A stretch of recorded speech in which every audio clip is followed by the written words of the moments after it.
అనాథలేనా అనేది కాన్సెప్ట్ అంటే మీకు చిన్న ఉదాహరణ.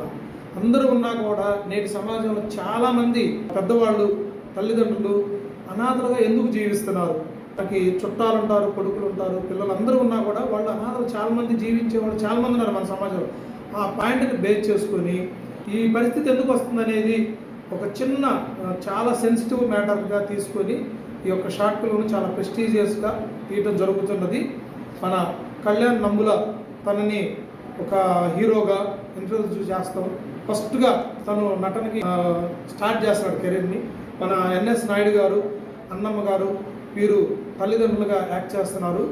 చాలా చక్కటి సెంటిమెంట్ పాయింట్తో తీసుకొని దీన్ని ఇతివృత్తంగా మనం ఈ యొక్క అమ్మా నాన్నలు అనాథలేనా అందరూ ఉన్నా కూడా అనేది ఒక చిన్న కింద క్యాప్షన్ ఈ షార్ట్ను అందరూ ఆదరిస్తారని మీ యొక్క ఆశీర్వచనాలు మాకుంటాయని బద్రి గుమ్మా.